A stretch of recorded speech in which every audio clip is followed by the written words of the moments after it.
Salut à tous. Bon, la plupart vous me connaissez déjà parce que vous venez de mon Instagram. Je vais quand même me présenter rapidement. Donc j'ai 21 ans. J'ai commencé ma première cure en décembre. Là, je vais entamer la deuxième.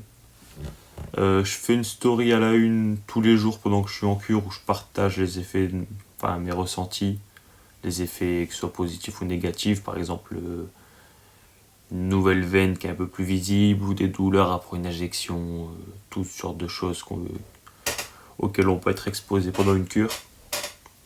Je parle aussi de mes prises de sang, de mes gains, de ma relance, même de la libido. Voilà pour la petite présentation. Donc, comme vous l'avez vu dans le titre, aujourd'hui on va voir comment programmer sa première cure. Donc pour ça on aura besoin de prises de sang et d'Excel.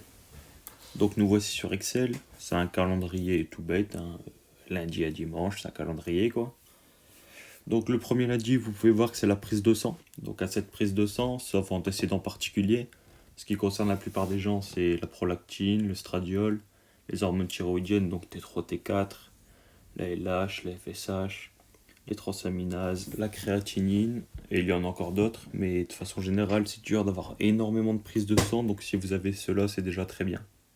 Et si selon vous j'en oublie des importants, mettez-les en commentaire, je les épinglerai. Donc ici on prendra pour exemple la testostérone énanthate, que l'on dosera 300 mg par semaine. L'énanthate étant un ester avec une demi-vie de 2 à 3 semaines, c'est pour ça qu'on peut se permettre de faire une seule injection par semaine. Donc il faut bien garder à l'esprit que la dose injectée à la semaine 1, elle sera cumulée à la dose injectée à la semaine 2, voire à la semaine 3.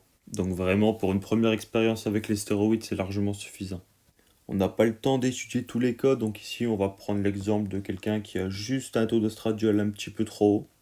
On va dire 50 picogrammes par millilitre, sachant que pour être optimal il faudrait être entre 20 et 30, en dessous de 40, mais pas en dessous de 20 pour éviter les troubles de la libido et les problèmes articulaires.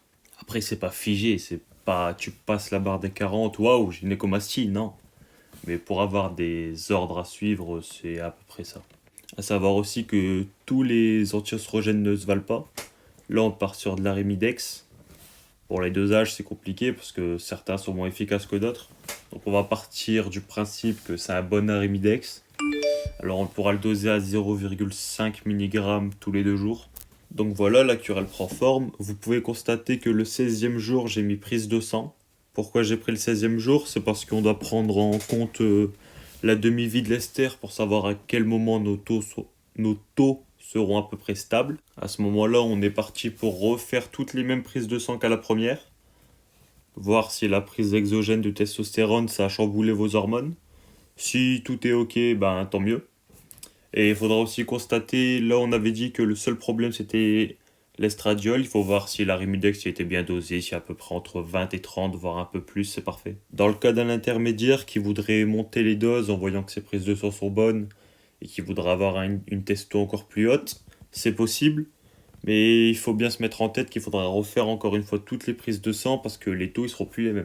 S'il y a un souci, c'est à ce moment-là que c'est important d'au préalable avoir choisi d'être suivi par quelqu'un.